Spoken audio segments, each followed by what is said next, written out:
and welcome to edumate.tv. I'm Chetan Sharma. We learn to live and live to learn in what has turned out to be an unprecedented situation, an unprecedented pandemic, with history being written across the geography of Mother Earth. And a minor virus has created a major catastrophe, making us all rewind, reset, rethink, reboot before we rebuild a new world, a new normal, a new education world. The only thing constant, they say, is change. And the only thing certain these days is uncertainty. While all progress necessitates change, all change does not lead to progress. And that's where the dilemma lies in the new world. What is correct and what is not? And is there anything that will be correct, or it will be an ever-changing process as we look at solutions to overcome some very new and unique challenges? And to do that, at edumate.tv, we assume, we analyze, anticipate in our candid COVID classroom, where we meet and greet the new normal. This episode is brought to you by Education that looks at education ahead. It's presented, I say, very proudly by the Royal Global University in Assam. So a very warm welcome to each and every one of you, luminaries in the world of education. Thank you for your time, and thank you for being with us on this very special symposium. We see that the center is issuing some instructions, but states are willing to do something of their own. So there's no clear-cut unanimity, but the fact of the matter is, it reflects a couple of things. A, the situation is unique. B, everybody's trying to find a unique solution, and everybody's trying to proceed within the limitations of the way they look at things. This point of view that the UGC, Ministry of HRD, and universities across the country and states are having little variation in their thinking process, and they are trying to plan according to situation in their state, situation in their setup, and what kind of students they have, digitally connected or having problems with the digital way. So, I mean, Haryana, UP, and many states are thinking of opening the campus in July. And at the same time, HRD is giving direction to UGC about the final year examination to be done by distance mode or not to be done at all, because earlier notification of UGC said clearly that we can conduct the examination of the final year in the month of July. So it all depends upon situation. So I think still, I would say that the final word has not come. We are in a position to wait and watch. Each education minister of every state is waiting and watching, taking care of the situation of the COVID in their state, and also understanding that how we can start the campuses, if at all. So the recent notification which I've seen from MHA is related to that till 31st of July, probably we are not going to start the campuses at all. So this is a little tricky situation. I think today we cannot absolutely say that what is going to happen in another 15-20 days. But it all seems to be very positive once the lockdown 2.0 will continue and be announced. Other than few states like Assam, we have lockdown of 14 days. Maharashtra also, Mumbai. Assam, in fact, I'm talking about Guwahati, not the whole Assam. So the situation is going to change in due course of time. But it seems we are going in the right positive direction.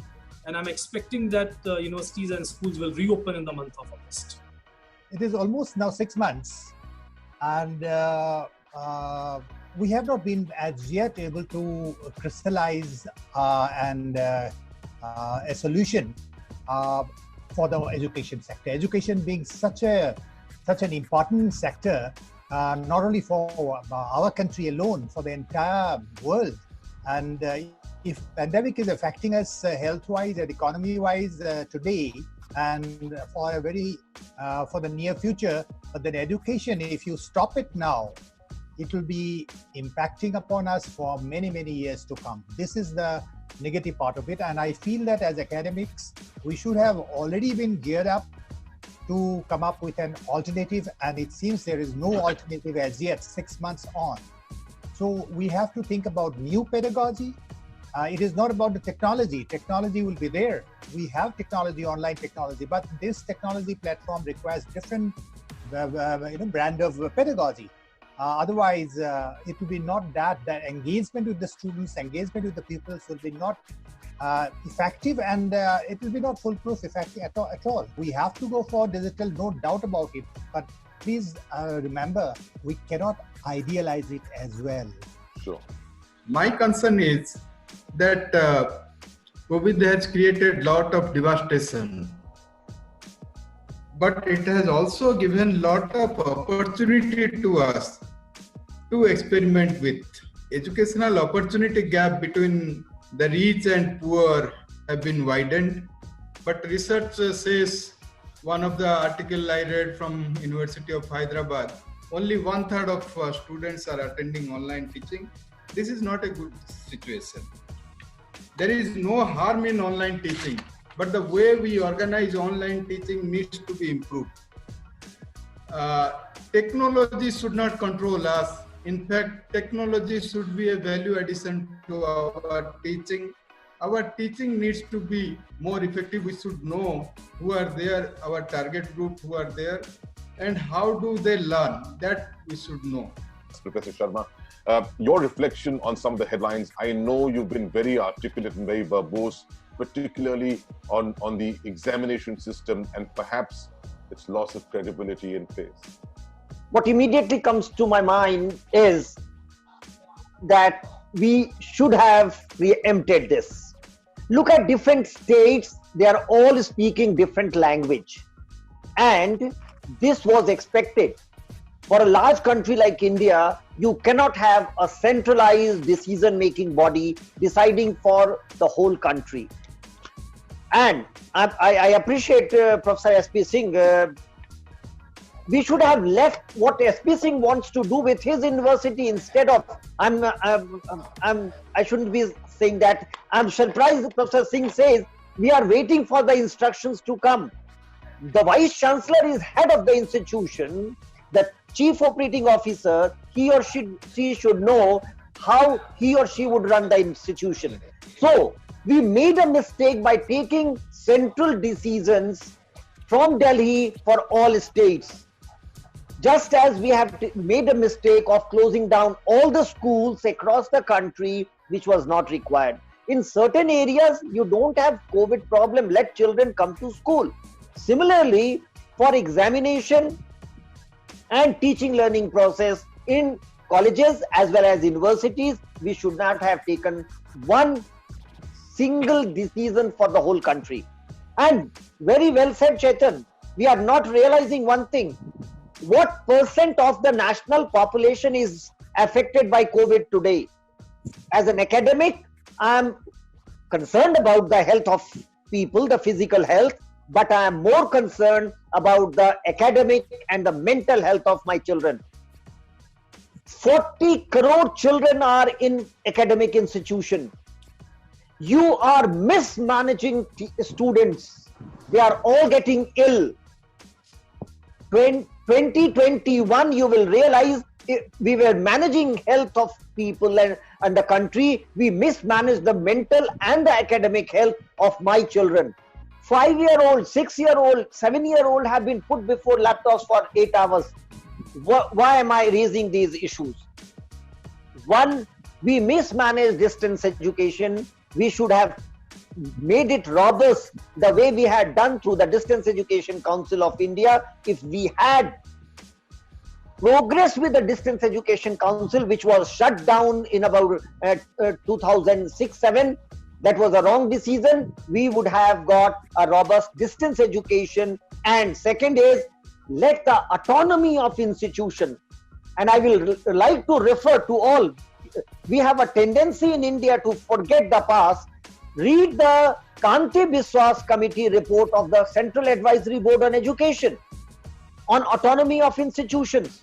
Kanti Biswas committee clearly says, leave it to the university, let the universities decide. I don't think from your headlines it appears the whole country is waiting for one or two people or one or two organizations to decide for them. That should not happen. Let the vice chancellor of the university decide for the university. Let the class teacher decide for the class. Let the principal of a school decide for the school. I have talked to many principals across the country. They say there is not a single case of COVID in my area, and my children are suffering. My teachers are not able to cope up with the online teaching. Why are we subjected? And then the issue of availability of technology comes, because look at the remote districts. They don't have technology and they don't even have COVID. Why not permit the principal to organize classes and let her decide whether the whole school will come the same day or she would invite some students on those days? But centralized decision making is making, I think, a lot of confusion in education sector. We should decentralize decision making, leave it to the states and the universities, the vice chancellors. I'm very worried. No decision is being taken by the vice chancellor. We vice chancellor are treated like doormats. They are given the orders.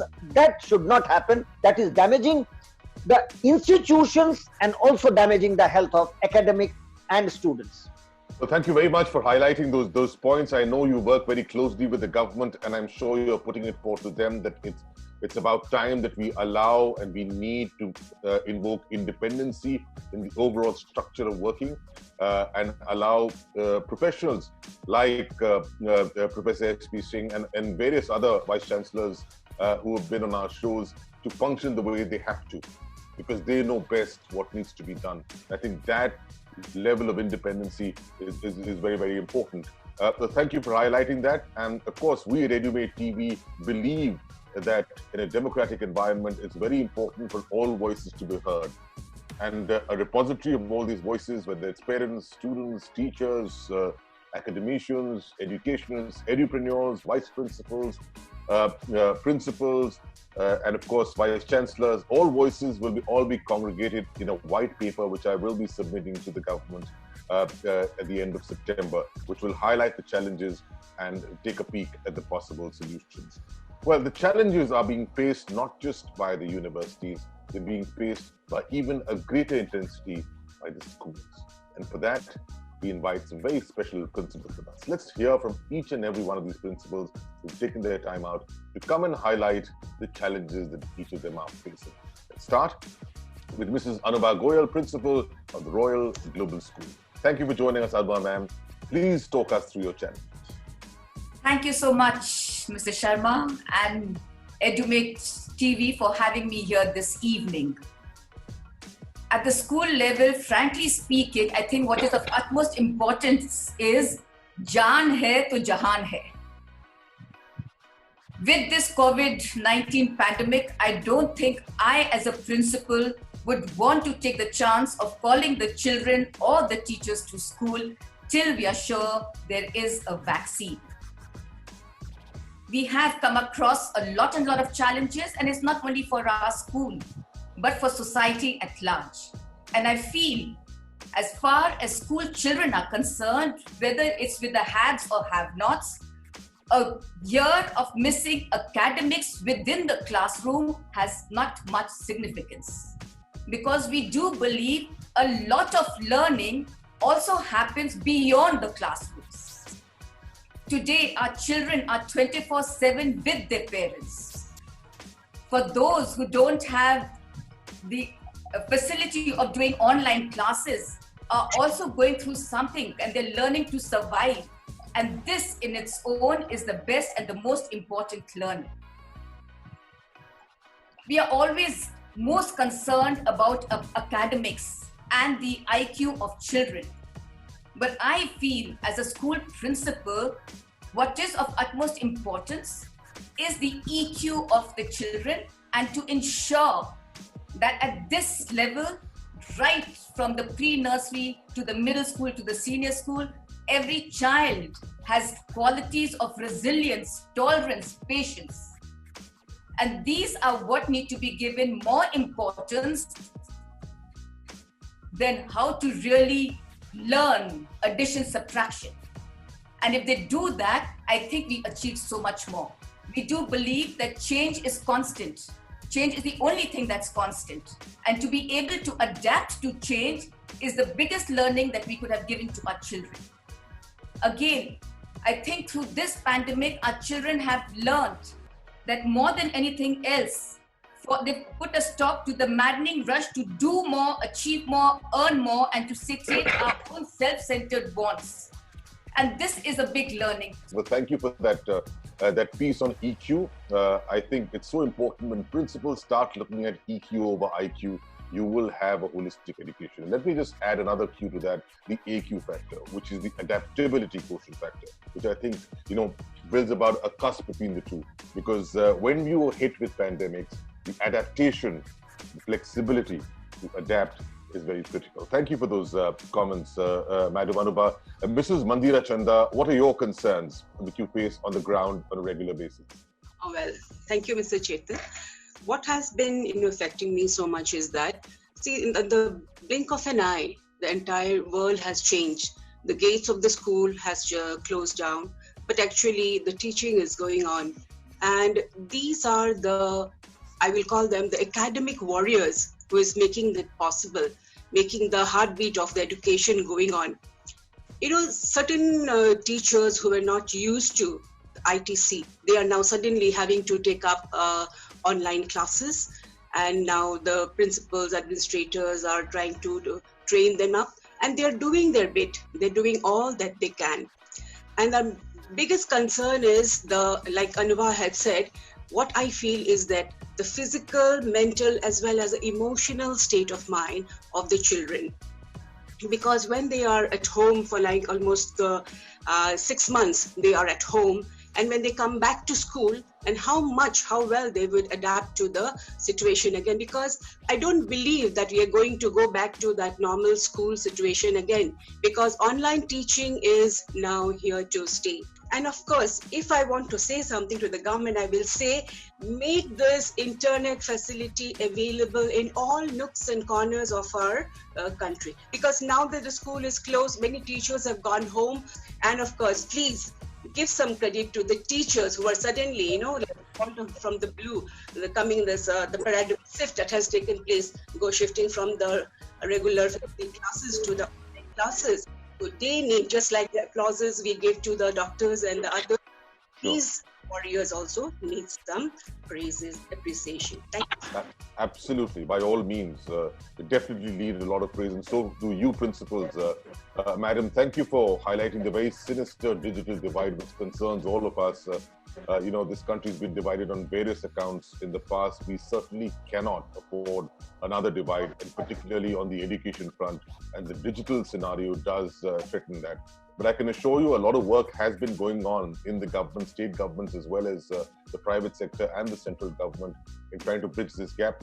But yes, the speed and the efficacy is bound to be questioned. Mr. Lalram Siama Ralte, Principal of Royal Global School, thank you for joining us.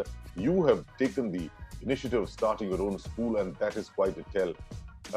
Your position and your situation is a bit unique from that point of view, but your concerns would be large as well. The situation here in Mizoram is very different from the situation down there in the mainland India.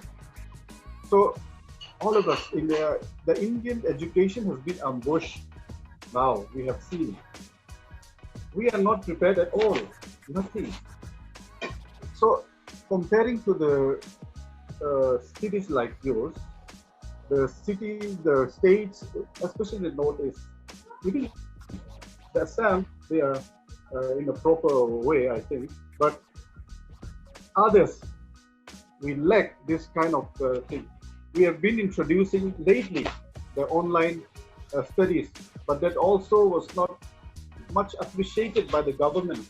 So my concern over this is that the center should have a strong part taken even to the states and union territories. The previous speaker, Larem Siama Lalte, he is also from northeastern state, Mizoram, and I am from Manipur. And we almost share the same problem. Despite of the fact that we try very hard, our team, school management, teachers, everyone is trying so hard to connect with students. We try our best to connect online. We have already started right from April, but because of various factors, like many of the students are from Hindi areas, and many students are from rural areas, and many people are under poverty line. So it's very difficult for them to connect through online, and we have a very difficult situation here, even though, but we have tried our best. Even we have tried our best to send books as well as textbook to their doorstep. We have even tried this also, because they cannot, because of transportation factors, they cannot go out. But we have already tried taking permission from government also. So I think the solution here we need to consider is can be divided into two. One is short term and another is long term. So the short term, I think what Professor C.D. Sharma had just mentioned about autonomy of school, I think this one, like decentralization of school, I think this is one of such solution, I guess, because as our Sir Lawrence Yama Lalte has just said, our effort is not been recognized by government. And instead of that, recently the government of Manipur interfered in this case regarding the regulation of fees, and the education commissioner of Department of Manipur had just ordered that the schools, private schools, with more than 700 students, they are not allowed to take monthly fees from students, even though we can take admission fees. And the teacher's salary should be paid full for 4 months, like April, May, June, and July. And there is no further order for August also. So as a private school, we all know we run our school from the admission fees and monthly fees. There is no other source of income. And many of our teachers, without even getting a single pay, we are all working, and the management is also trying hard to fill up this connection. But the government is not like appreciating, and I think the government, teachers, all the stakeholders in the education should come together. Recently, the government have tried in Manipur. There was a consultative meeting regarding the education, but I think because of the order, recent order of the government regarding the regulation of fees, most of the private organization, there is a group known as the United Association of Recognized Schools of Manipur. We are also part of it, and we denied this consultative meeting because the order was not in favor of the private schools. So what I'm trying to say is that there should not be any kind of misunderstanding. Our efforts should be, I think, recognized by government. We are also trying our best from our side to have a good connection with the students. Yes, of course, we have faced so many problems, the internet problems, and the students, some of them, they are not paying much attention about these online classes, and it's quite a problem. And most of the some of the schools, parents, they don't want to pay fees because the class are not regular and all. So all these problems are there. But from my point of view, this COVID-19 and the introduction of the technology may bring a positive change in our system of education. Because see, in the past, even though we have this technology mobile phones and all these things. But most of the youngsters, they are busy with the social media, the games and all. But today, the introduction of this online class and others can bring something change in the education system. We have been the creature, I would say, in the earth, and the best, gifted from God. We can adapt to situation. So for which we are adapting very well, I would say that. And congratulations to all. And this situation has become a very positive, I would say. We should not think in the negative aspect, because COVID-19 has made us more human and to understand the situation as how actually a human should behave. So it was a blessing that COVID-19 has come. And I feel that such situations sometimes should come in human's life to retrospect ourselves and to see what changes we need to have. And this has become a blessing in disguise.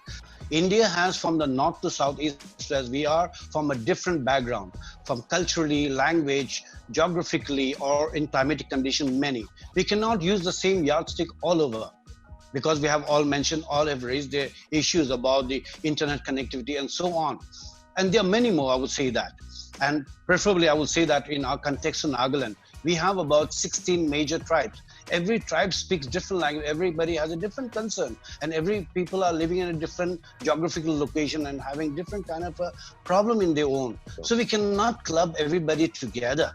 So I would say that Government of India should look into a very different horizon, I would say that. Acting smart would be good in the level of the people where understanding becomes very, very proactive. The private school is the second highest of giving employment generation to the people. And I think it's the same to every school, I would say, in private school across India.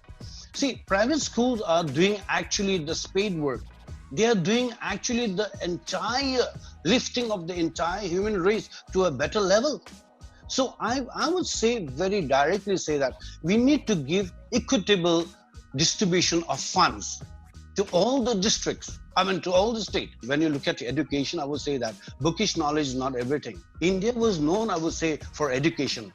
You can see the oldest Nalanda, Takshila, the foreign people used to come here to study, to gain knowledge, to get something.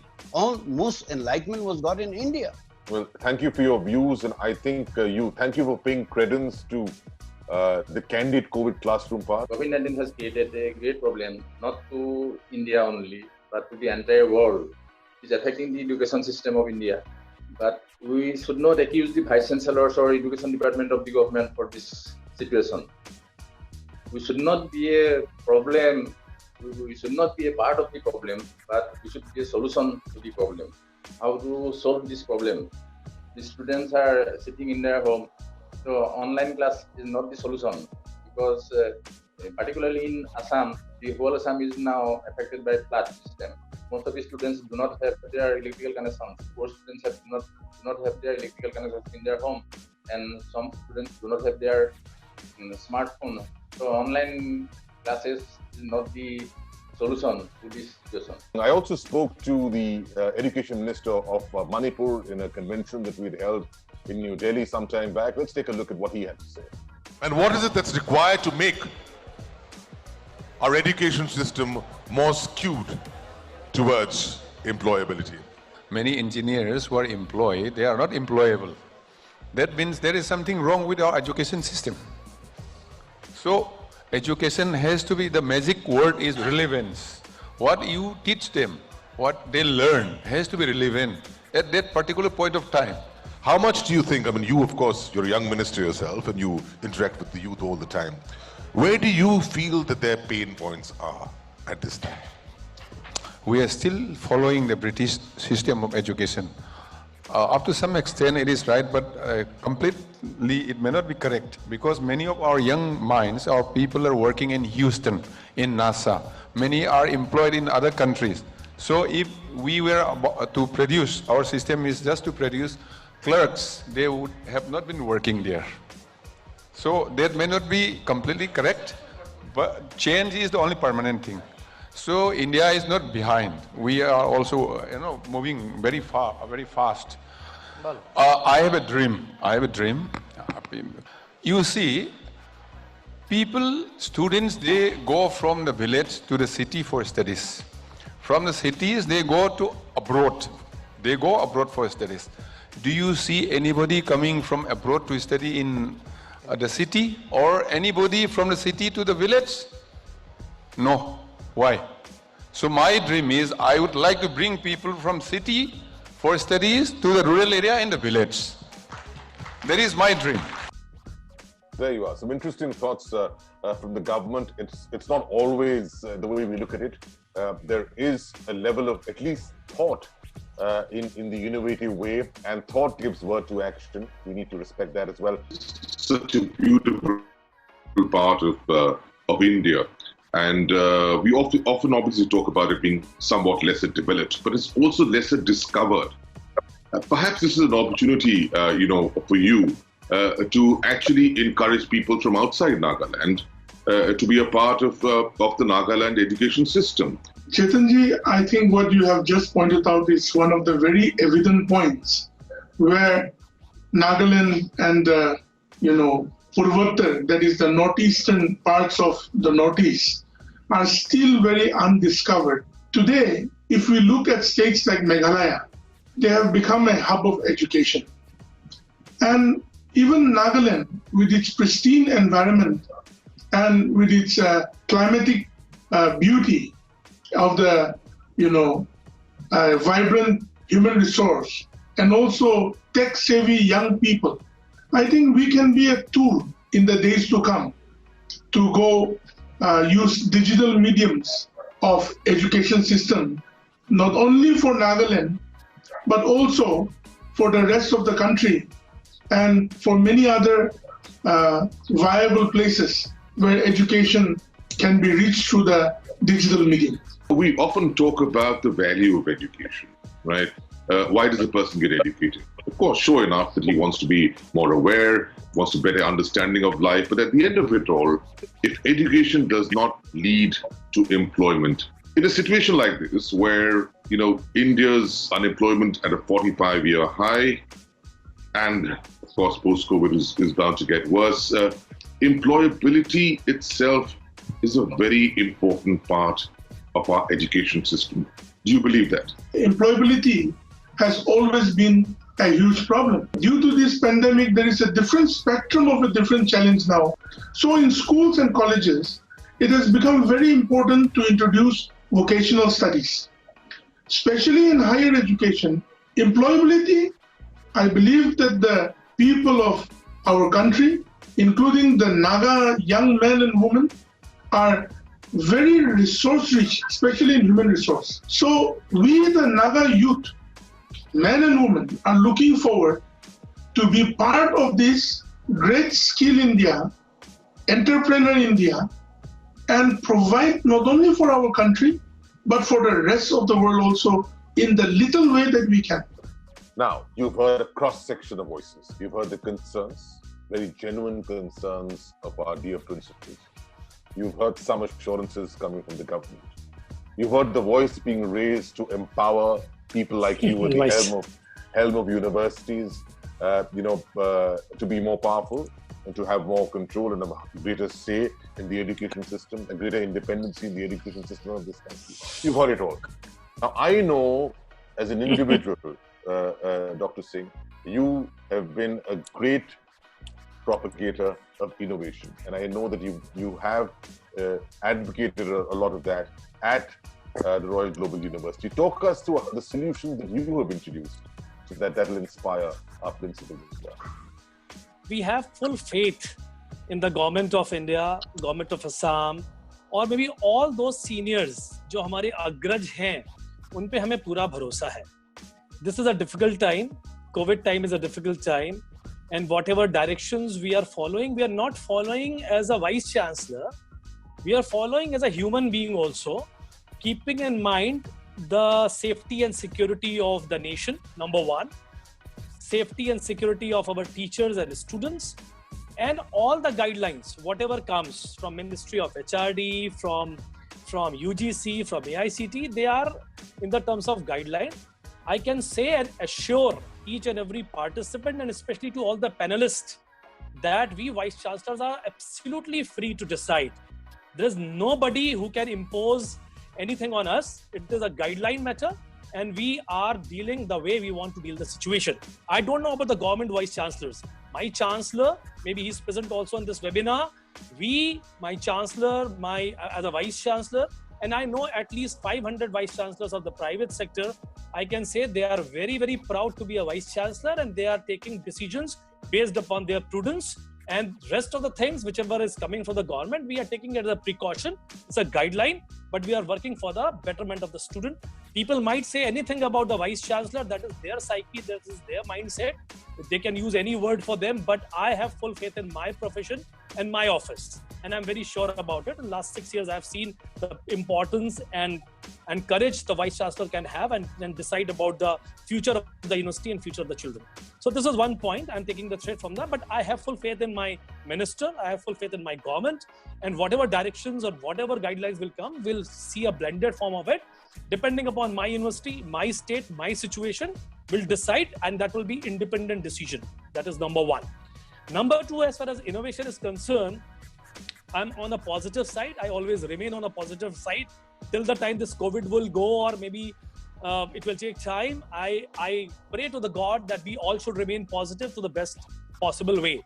But I would say that the students all across are very keen to learn. I tell you today, higher education, I know from village to my villages, I still go to village, from my village in UP to any place in the country, a student of higher education cannot live without connectivity. But then this situation will remain for a longer time. We have to be positive. We have to decide the fate of our students, our university, our school, and for that we have to be a little courageous. I'm here with Professor C.B. Sharma, Chandraban Sharma ji, that we have to think positively, and we have to think that if a school can open, probably we should open it as quickly as possible, the way Haryana Education Minister has said, maybe Adityanath ji is also. So as soon as we start the schooling, and this COVID will remain there for some time, pandemic will not go like this, vaccine will take little more time, but we have to take little risk to make the normal situation in due course of time, and we are ready to take that risk. We are just trying to analyze the situation for a few more days. All in teachers in the village school also can innovate and can find out some solution to go ahead and to beat this pandemic, to beat this COVID, and education should come to the mainframe again after a few months from now. Well, so, when I hear the passion in your voice and the purpose in your thoughts, I realize why the Royal Global University is called the pride of the Northeast. So thank you for your views and enlightening us. So universities like the Royal Global University will see a lot of students from the Northeast also coming. You've got a lot of external students as well, but I think a lot of your focus area now will also be the Northeast. Do you agree with that? I do agree with this. Royal Global University, I have been here since last 1.5 years.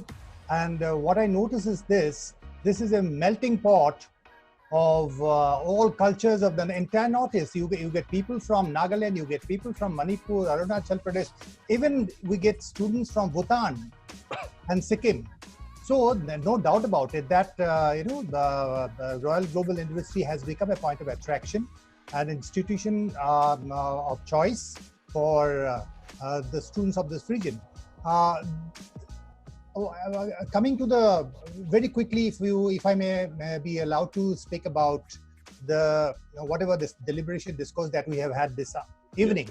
Yeah. 2 quick points. This COVID time had brought to us, I agree with some of the panelists, that it is an opportunity. We should take it as an opportunity.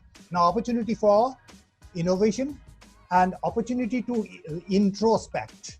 I think this talk about, or if I may use the word rhetoric about the Indian education system being a legacy of the British and all that, we have been hearing it for a long time. But then all we need to work for is to bring in a new culture of education. The new culture of education, and this will not happen in 1 or 2 days or 1 or 2 years. So that process must begin now. And secondly, I do agree that India is too vast a country. The problems, COVID is one problem, but that we have other issues coming up precipitated by the whole pandemic.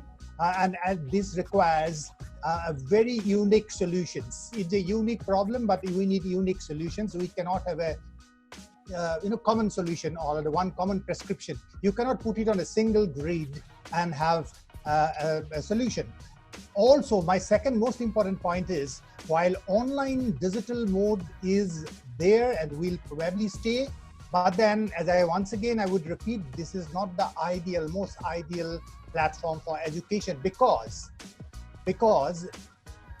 educational institutions are not just I know institutions from where education or knowledge is delivered. This is also a social institution. Educational institutions are social institutions where students get to learn about a lot of things, about values, about respect, about all of the things that really keep us going forward as a human race, as a civilized race. So all these have to be blended together. How it can be blended is a matter of what I said, of ushering in a new educational culture. And the time is here and time is now. And I must tell you that, this country has got some of the best opinion makers, but very, very few solution providers, right? So I'm going to encourage each of you to make a solution a focus of your conversation in those 90 seconds of closure, because that's what's going to be the meat of the white paper. I'll start with you, Professor C.V. Sharma, with your vast experience. A couple of quick solutions which this country needs after you've heard the deliberations for today. 2 quick suggestions, as I have 90 seconds. You have a University Grants Commission which decides for the higher education. You need to have a commission for schools. You must have a school education commission which binds all the schools and all the school boards of the country together.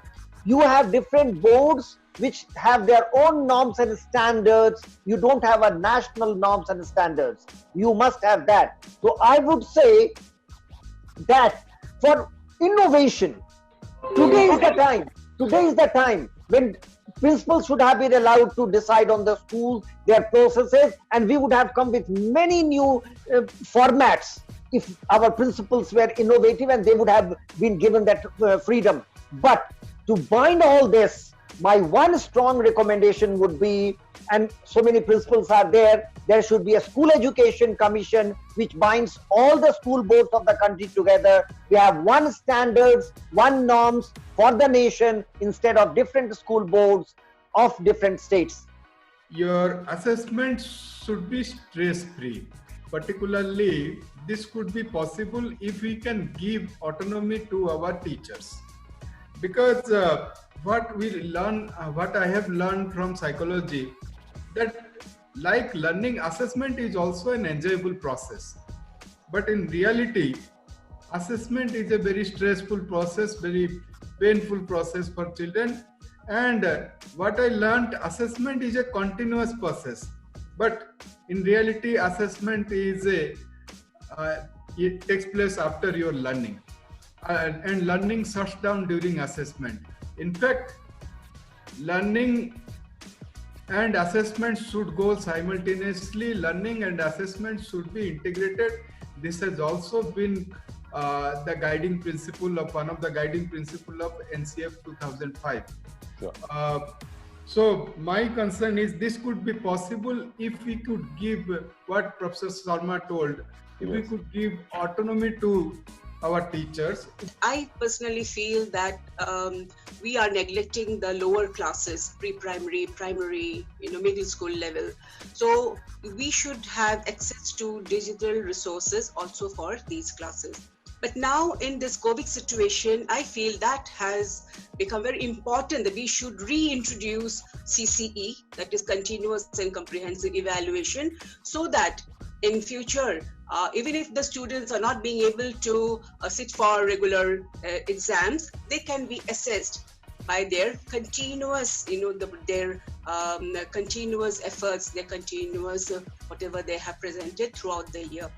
Online teaching is not the next big thing, it's the now big thing. Let's realize that hybrid education is going to be the future. Even when schools start and the COVID gets over, we are going to have online and offline education. So a big request to the government to invest in very strong connectivity and network and Now, what is the need of the hour is to provide with all the government schools and everyone with smartphones. I think that is the solution to the education of the future. To have an education forum across all the states and the UTs. If you can have an education forum led by you, sir, Chetanji, that'll be great, so that we can have the like-minded people coming together and giving a good representation to any government. And if we can have a documentation, if we can get ideas, we can give in writing to you so that you can place it before the government. So that'll be great, sir. And the other factor is that, sir, why only government schools are getting the privilege? Why not the private schools? Because private school does much more than the government schools. So when we look at the private and the government, there's a there's a hell and heaven difference. The workload is being maximum done by the private and the credit goes to the government. So I feel there need to be equal distribution of finance. Also, the fact is that overall expenditure in education has to go up multifold. We are woefully short of the figure of about 67% of GNP. We're not even about 1.5%.